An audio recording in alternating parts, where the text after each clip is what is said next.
এই বৃষ্টির দিনে গরম গরম খিচুড়ি খেতে কার না ভালো লাগে। হ্যালো ভিউয়ার্স, আসসালামু আলাইকুম। খিচুড়ি আমরা কমবেশি সবাই রান্না করে থাকি আর একজন এক এক স্টাইলে রান্না করি।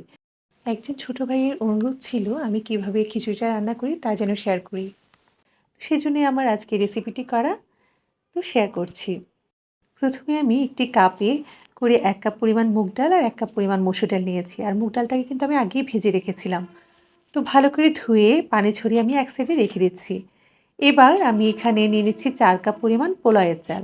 ডালের ডবল পরিমাণ আমি নিচ্ছি চালটা। চালটাকে আমি খুব ভালো করে ধুয়ে পানি দিয়ে ভিজিয়ে রেখেছি ১০ মিনিটের জন্য। আপনারা চেষ্টা করবেন চালটাকে একটু ভিজিয়ে রাখতে। তাহলে সফট হয় খিচুড়িটি।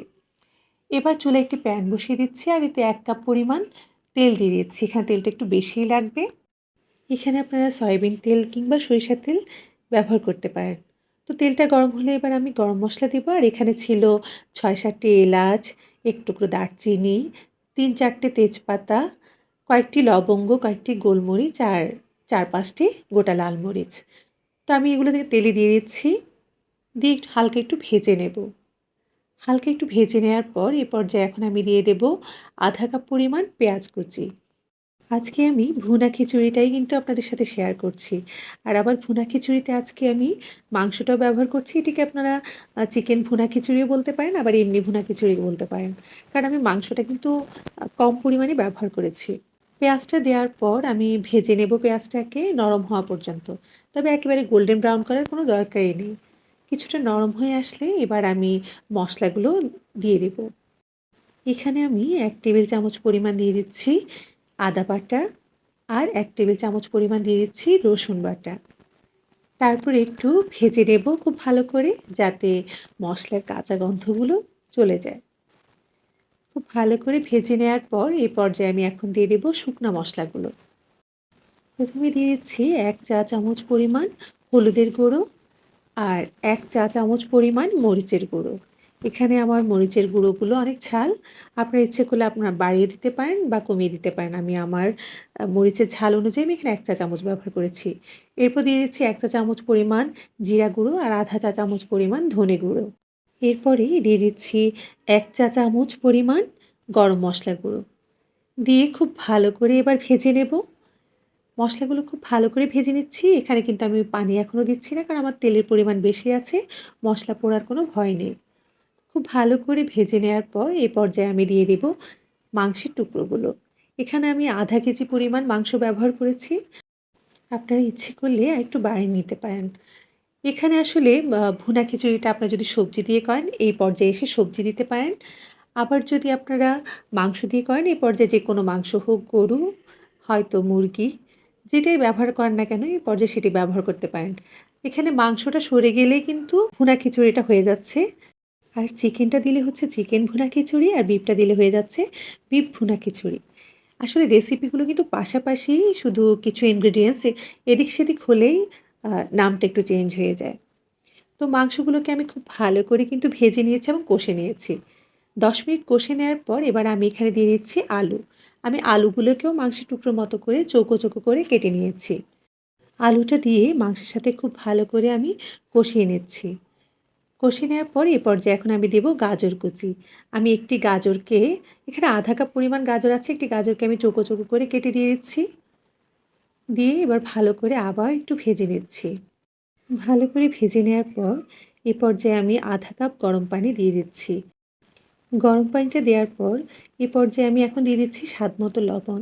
এখানে কিন্তু আমি লবণটা শুধু মাংসেটার জন্যই ব্যবহার করছি।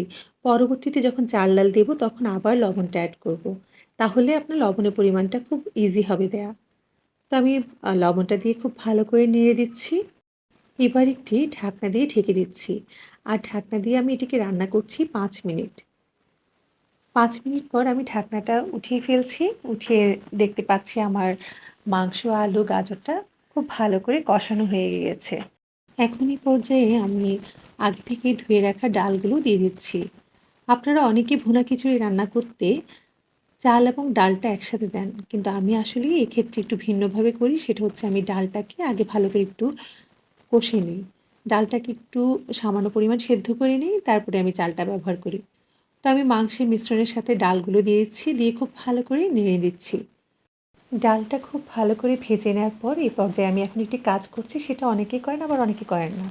সেটা হচ্ছে আমি মাংসের যে টুকরোগুলো দিয়েছি সেগুলো উঠিয়ে রাখছি। আসলে আমি যখন সবগুলো একসাথে সেদ্ধ করব মাংসটা গলে যেতে পারে। তো আমি মাংসগুলোকে একটি বাটিতে উঠিয়ে নিলাম। এবার ডালগুলোকে সেদ্ধ করার জন্য আমি এখানে পৌনে ১ কাপ পরিমাণ গরম পানি দিচ্ছি। আমি কিন্তু খিচুড়ির পুরো রান্নাতেই কিন্তু একদম ফুটানো গরম পানি ব্যবহার করছি। আপনারা অবশ্যই খিচুড়ি রান্না, বিরিয়ানি রান্না এগুলোতে, পোলাও রান্না এগুলোতে অবশ্যই ফুটানো গরম পানিটা ব্যবহার করবেন। তো আমি পৌনে ১ কাপ পরিমাণ পানি দিয়ে ডালটাকে খুব ভালো করে নেড়ে দিচ্ছি এবং একটি ঢাকনা দিয়ে ঢেকে দিচ্ছি। ঢাকনা দেওয়া অবস্থায় আমি ৫-৬ মিনিট এটিকে রান্না করব। ৫-৬ মিনিট পর এবার আমার ঢাকনাটা উঠিয়ে দেখলাম ডালটা অনেকটাই সেদ্ধ হয়ে এসেছে। এ পর্যায়ে এখন আমি আমার আগে থেকে ধুয়ে রাখা চালটা দিয়ে দেব। তো আমি আমার আগে থেকে ধুয়ে পানি ঝরিয়ে রাখা চালগুলো এখন এতে দিয়ে দিচ্ছি।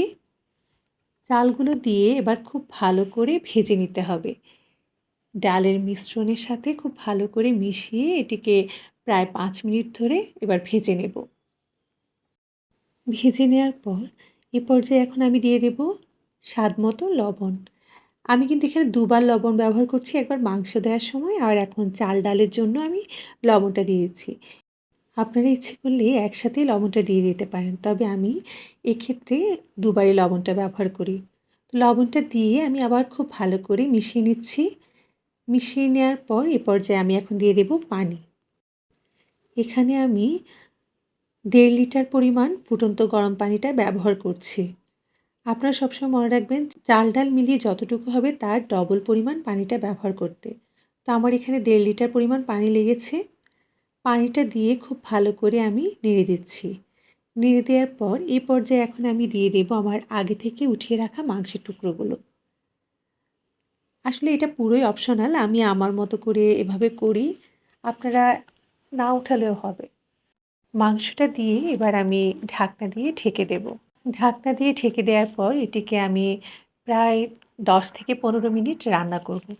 তবে রান্নার মাঝে ১-২ বার এরকম ঢাকনাটা উঠিয়ে নেড়ে দিতে হবে। না হলে তলানিতে লেগে যাওয়ার সম্ভাবনা আছে। কারণ এখানে ডাল ব্যবহার করা হয়েছে আর ডালটা কিন্তু খুব সহজেই তলানিতে লেগে যায়। তবে ঢাকনাটা উঠিয়ে আবার একটু নেড়ে দিয়ে আবার ঢাকনা দিয়ে দিয়েছি। ঢাকনা দেওয়ার পর এবার আবার আমি ৫ মিনিট রান্না করেছি। এবার দেখতে পাচ্ছেন মাখা, মাখা ঝোল হয়ে গিয়েছে। মানে খিচুড়িটা একদম মাখা, মাখা পর্যায়ে আছে। আর এই পর্যায়ে কিন্তু আমরা কিছু জিনিস দিয়ে এবার এটিকে দমে দিয়ে দেব। তো আমি এখন ১ম এখানে দিয়ে দিচ্ছি ১ টেবিল চামচ পরিমাণ স্বাদে ম্যাজিক মসলা। এখানে আপনারা গরম মসলাটা বা ভাজা জিরা গুঁড়াও ব্যবহার করতে পারেন। আমি ম্যাজিক মসলাটা ব্যবহার করছি। দিয়ে এবার একটু ভালো করে নেড়ে দিচ্ছি। নেড়ে দেওয়ার পর এই পর্যায়ে আমি এখন দিয়ে দেব ঘি। আসলে ঘিটা পোলাও, বিরিয়ানি, খিচুড়িতে দিলে আলাদা একটা ফ্লেভার নিয়ে আসে। তো এই পর্যায়ে আমি ১ টেবিল চামচ পরিমাণ ঘি দিয়ে দিচ্ছি। ঘিটা দেওয়ার পর এই পর্যায়ে এখন আমি দিয়ে দেব কাঁচামরিচ। এখানে আমি ৮-১০ টি কাঁচামরিচ দিয়েছি আর একটু সামান্য কেটে দিয়েছি, যাতে কাঁচামরিচের ফ্লেভারটা খিচুড়িতে যায়। দিয়ে এবার একটি ঢাকনা দিয়ে ঢেকে দিচ্ছি আর নিচে একটি তাওয়া দিয়ে অল্প আঁচে রেখে দিচ্ছি ১০-১৫ মিনিটের জন্য। ১০-১৫ মিনিট পর আমি একটু চেক করছি যে আমার খিচুড়ি হয়েছে কিনা।